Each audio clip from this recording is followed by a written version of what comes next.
मृत्यु जब और जहां होनी होती है, इंसान वहां निश्चित समय पर कैसे पहुंच जाता है। सुनिए ये दिल दहला देने वाली सच्ची पौराणिक कथा।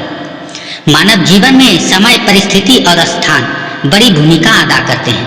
कई बार जो कुछ भी घटित होता है उसी के अनुरूप परिस्थितियां बनती चली जाती है। कलयुग में एक ही चक्रवर्ती सम्राट हुए और वो थे सम्राट विक्रमादित्य, जिनके नाम पर भारतवर्ष में विक्रम संवत की शुरुआत हुई। विक्रमादित्य एक बहुत ही पराक्रमी, विद्वान, कुशल प्रजापालक, धर्मज्ञ एवं परोपकारी राजा थे।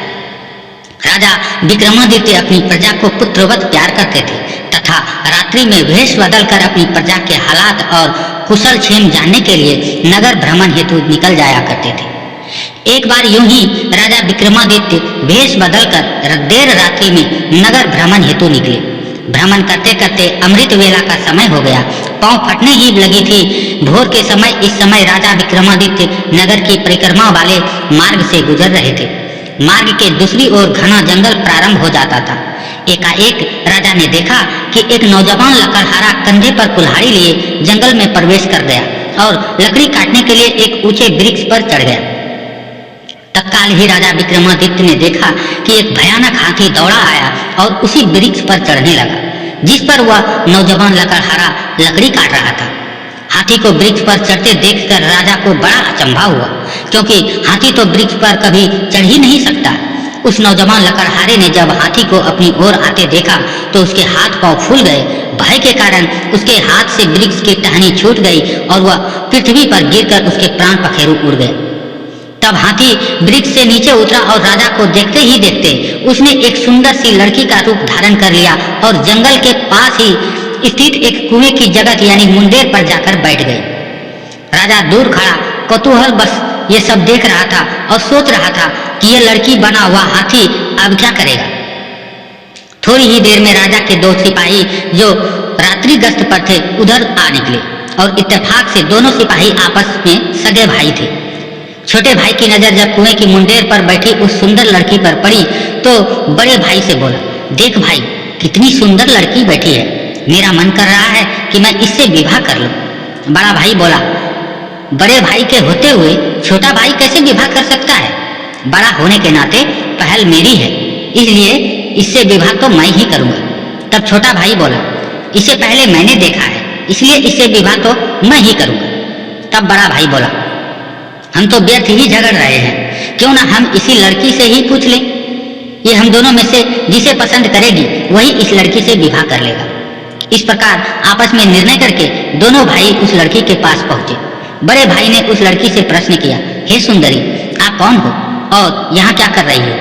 वो लड़की बोली, मैं पास ही एक गांव में रहती हूँ और अपने पति की तलाश में निकली हूँ। छोटा भाई बोला, तुम्हारा पति कहाँ है?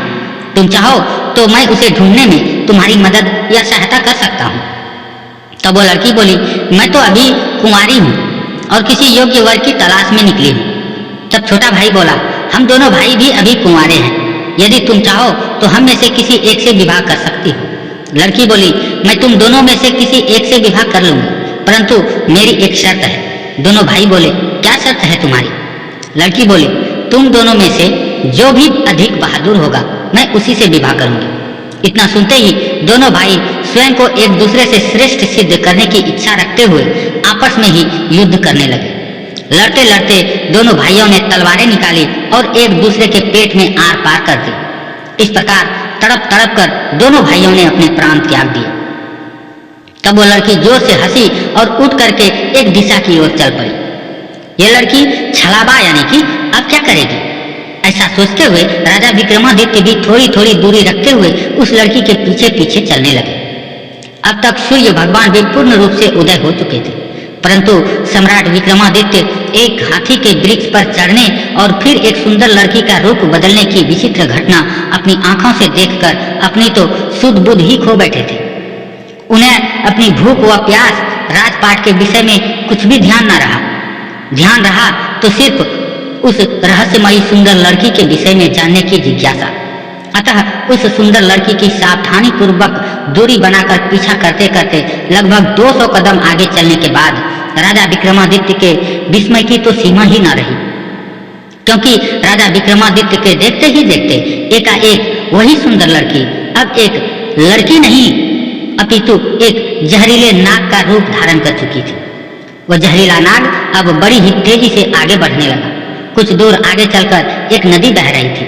वह भयानक जहरीला नाग नदी किनारे पहुंचकर कुछ क्षण रुका और राजा के देखते ही देखते नदी में कूद गया। नदी के बीचों बीच एक नाव चल रही थी जिसमें 20-25 लोग सवार थे। वह जहरीला नाग उस नाव की तरफ बढ़ने लगा।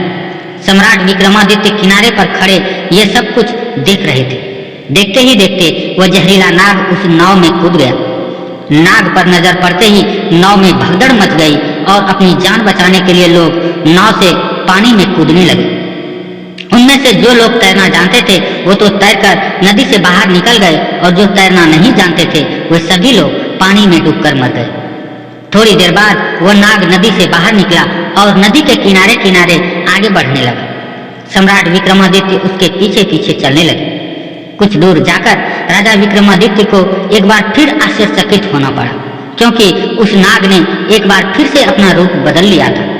अब वह एक वृद्ध ब्राह्मण के रूप में था। राजा विक्रमादित्य ने सोचा कि इस बला अर्थात रहस्यमयी प्राणी के विषय में जानकारी लेने का अब उचित अवसर आ चुका है, क्योंकि इस समय यह बला अर्थात रहस्यमयी प्राणी एक वृद्ध ब्राह्मण के रूप में है। अब मैं इससे इसके बारे में सुगमता से पूछ सकता हूँ। यह सोचकर राजा विक्रमादित्य शीघ्रता से उस रहस्यमयी ब्राह्मण की ओर बढ़ने लगे। राजा विक्रमादित्य तो उस छलावे का पीछा कर रहे थे।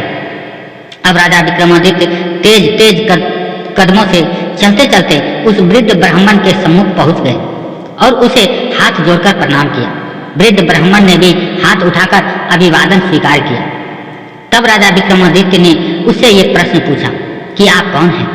वह बोला, तुम्हें दिखाई नहीं देता? मैं ब्राह्मण हूँ। राजा बोला, आप असत्य बोल रहे हो, आप ब्राह्मण तो नहीं हो। वह बोला, तो फिर तुम ही बता दो कि मैं कौन हूँ। राजा बोला, तुम वो नहीं हो जो नजर आ रहे हो। वह बोला, मैं जो कुछ भी हूँ तुम्हें इससे क्या लेना देना? तुम अपने काम से काम रखो और अपना रास्ता नापो। राजा बोला, मैं सच्चाई जाने बिना आपका पीछा नहीं छोड़ूंगा, आपको सच्चाई बतानी ही पड़ेगी। वह बोला, मैंने तुम्हें बताया तो कि मैं एक ब्राह्मण हूँ। राजा बोला, आप मुझसे झूठ नहीं बोल सकते। मैं आपका तब से पीछा कर रहा हूँ जब आप हाथी बने हुए थे। उस समय आपने उस नौजवान लकड़हारे को मारा, फिर आप एक सुंदर लड़की बने और उस दोनों सिपाही भाइयों को एक दूसरे के हाथों मरवा दिया। फिर आपने एक जहरीले नाग का रूप धारण करके नदी में छलांग लगा दी और नदी पार कर रही नाव में घुस गए और तुम्हारी दहशत के कारण नाव में सवार यात्रियों में भगदड़ मच गई, नाव पलट गई और आधे यात्री नदी में डूबकर मर गए। अब आपने वृद्ध ब्राह्मण का रूप धारण किया हुआ है। अब सीधी तरह से सच सच बता दो कि आप कौन हो। वह बोला, यदि ना बताऊं तो? यह सुनकर राजा ने अपनी तलवार निकाल ली और बोले, तो फिर मरने के लिए तैयार हो जाओ। तुम जानते नहीं यह राजा विक्रमादित्य की नगरी है और मैं राजा का वफादार नौकर हूँ। इस धर्मात्मा राजा की नगरी में इतने लोगों की जान लेकर तुम जीवित बचकर नहीं जा सकते। अब मरने से पहले जल्दी से ये बता दो कि तुम कौन हो। राजा विक्रमादित्य की यह धमकी सुनकर वह वृद्ध ब्राह्मण जोर जोर से खिलखिलाकर हंस पड़ा और बोला, मैं जानता हूँ कि यह महाप्रतापी सम्राट विक्रमादित्य की राजधानी है और मैं यह भी जानता हूँ कि तुम ही विश्व प्रसिद्ध सम्राट विक्रमादित्य हो। फिर भी एक बात जान लो कि तुम मुझे नहीं मार सकते, बल्कि एक दिन ऐसा आएगा कि मैं ही तुम्हें मरने के लिए विवश कर दूंगा। उसके ये बोल सुनकर राजा विक्रमादित्य सोचने लगे कि जिसने इस भेष में भी मुझे पहचान लिया वह कोई छोटी मोटी हस्ती तो हो ही नहीं सकती। तो राजा थोड़े विनम्र होकर बोले, अब आपने मुझे जब पहचान ही लिया है तो कृपया करके आप बताएं कि सच में आप वास्तव में कौन हो। तब वह ब्राह्मण बोला, किसी ने सत्य ही कहा है कि संसार में 4 प्रकार के हट प्रसिद्ध है, राजहट, बालहट, त्रियाहट और योगहट। तुम राजा हो, राजहट पर अड़े हुए हो। बिना मेरी सच्चाई जाने तुम मानोगे नहीं, इसलिए मुझे बताना ही पड़ेगा कि मैं कौन हूँ। अतः राजन, अब ध्यान लगाकर सुनो कि मैं कौन हूँ और मैं तुम्हारी राजधानी में क्या करने आया हूँ। तब उस वृद्ध ब्राह्मण ने बताना शुरू किया कि राजन, मैं तुम्हें बताता हूँ कि मैं कौन हूँ। जो भी मैं बताऊंगा एक एक शब्द ध्यान लगाकर सुनो। मेरा नाम काल है। तुम जानते हो कि इस संसार में जितने भी प्राणी जन्म लेते हैं उसकी मृत्यु निश्चित है। इसीलिए इस भूमि को मृत्यु लोक भी कहा जाता है। जब प्राणी माता के गर्भ में आता है तो उसके पूर्णांग बनने के बाद आत्मा उसमें प्रवेश करती है, अर्थात वह सजीव हो उठता है। उसी समय उसकी मृत्यु का समय, स्थान और परिस्थिति अर्थात मृत्यु किस प्रकार से होगी यह भी विधाता की ओर से निश्चित कर दिया जाता है। राजन, तुम ये भी जानते हो कि दुनिया के हर प्राणी के जन्म मरण का लेखा जोखा चित्रगुप्त के पास होता है। जब भी किसी प्राणी की मृत्यु का समय आ जाता है तो वह धर्मराज को सूचित करते हैं। अब क्योंकि सभी प्राणियों की मुक्ति यानी कि मृत्यु का विभाग भगवान शिव के पास है, अतः धर्मराज उस प्राणी को मृत्यु प्रदान करने की आज्ञा भगवान शिव से मांगते हैं। जब भगवान शिव आज्ञा दे देते हैं तो धर्मराज मुझे अर्थात काल को आज्ञा देते हैं। तब मैं मृत्यु लोक अथवा पृथ्वी पर आता हूँ। मुझे यह पता होता है कि किस प्राणी की किस समय, किस स्थान पर और किस परिस्थिति में मृत्यु होगी। मैं उस प्राणी को निश्चित समय पर उसी निश्चित स्थान पर लेकर जाता हूँ अथवा पहुँचा देता हूँ जहाँ पर उसकी मृत्यु लिखी हुई है अथवा निश्चित है। और जिस प्रकार से उसकी मृत्यु लिखी हुई है मैं उस स्थान पर वैसी ही परिस्थितियाँ अथवा हालात बना देता हूँ। उस लकड़हारे को मैंने नहीं मारा।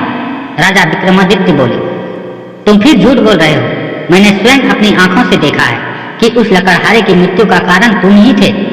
वृद्ध ब्राह्मण बोला, बेशक कारण मैं बना था, लेकिन सांसारिक लोग तो यही समझते हैं कि लकड़हारे की मृत्यु वृक्ष से गिरकर वृक्ष का टहना टूटने के कारण हुई है। और फिर मुझे तो मृत्यु देव धर्मराज के आदेश का पालन करना ही पड़ता है।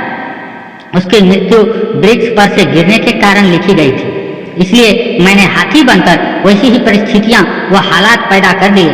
नहीं तो जरा सोचो, यदि असली रीछ होता तो क्या कभी पेड़ पर चढ़ पाता? कदापि नहीं। परंतु वह तो मैं था और मेरे लिए कुछ भी असंभव कार्य नहीं है। अगर उस सिपाही भाइयों की बात करें तो उस दोनों को भी मैंने नहीं मारा। उसकी मृत्यु एक दूसरे के हाथों लिखी थी, अतः उनके लिए मुझे सुंदर लड़की बनना पड़ा। नाव में सवार कुछ लोगों की मृत्यु पानी में डूबने के कारण लिखी थी, इसके लिए मुझे भयानक नाग का रूप धारण करना पड़ा। राजन, मुझे लगता है कि अब तो आप अच्छी तरह से समझ गए होंगे कि मैं कौन हूँ और तुम्हारी नगरी में क्यों आया हूँ। अब यह भी समझ गए होंगे कि समय, स्थान और परिस्थिति की सांसारिक प्राणी के जीवन में कितनी बड़ी भूमिका होती है। राजा विक्रमादित्य ने वृद्ध ब्राह्मण रूपी काल की बड़ी बात ध्यान से सुनी और गंभीर हो गए। काल कहने लगा, हे राजन, अब मैं चलता हूँ। राजा विक्रमादित्य बोले, हे कालदेव, आपने मुझे बहुत ही अच्छी जानकारी दी है, जिसके लिए मैं आपका बहुत बहुत आभार व्यक्त करता हूँ। कृपया जाने से पहले मेरे एक और प्रश्न का उत्तर देते जाइए। कालदेव बोले, पूछो, क्या पूछना चाहते हो? शीघ्र पूछो, मेरे पास इतना वक्त नहीं है। राजा विक्रमादित्य बोले, कृपया करके मुझे यह बताइए कि मेरी मृत्यु कब, किस स्थान पर और किस प्रकार से होगी। कालदेव बोले, हे राजन, मैं यह तो बता सकता हूँ कि तुम्हारी मृत्यु कहाँ और किस प्रकार से होगी, परंतु यह नहीं बता सकता कि तुम्हारी मृत्यु कब होगी। राजा विक्रमादित्य बोले, हे कालदेव, मृत्यु का समय बताने में आपको क्या आपत्ति है? कालदेव बोले, हे राजन, यदि मैंने पहले से ही आपको मृत्यु का समय बता दिया तो इसी क्षण से आप चिंताग्रस्त हो जाओगे, और आप तो जानते ही हो कि चिंता चिता समान होती है। अभी तो आपको अपने शासन काल में बहुत से शुभ और जन कल्याण के कार्य करने हैं। राजा विक्रमादित्य बोले, चलो समय न सही, यह तो बता दो कि मेरी मृत्यु कहाँ और कैसे होगी। कालदेव बोले, सुनो राजन, तुम्हारी मृत्यु तुम्हारे ही महल में सीढ़ियों पर से पांव फिसलकर गिरने के कारण से होगी। इतनी बात सम्राट विक्रमादित्य को बताकर वृद्ध ब्राह्मण रूपी काल शीघ्रता से एक दिशा की ओर चल पड़े और कुछ दूर जाकर विलुप्त हो गए। इस वक्त तक सूर्य भगवान भी पूर्ण रूप से अस्त हो चुके थे। चारों ओर अंधकार छा गया था। राजा विक्रमादित्य अब तक शारीरिक और मानसिक रूप से थक चुके थे, अतः मन में गहन सोच विचार लिए हुए तेज कदमों से अपने महल की ओर प्रस्थान कर गए और आगे चलकर सचमुच में ऐसा ही हुआ। राजा विक्रमादित्य की मृत्यु अपने ही महल की सीढ़ियों से फिसलकर गिरने से हुई थी और इस कथन की पुष्टि इतिहासकारों ने भी की है। तो दोस्तों, ये कहानी आपको कैसी लगी?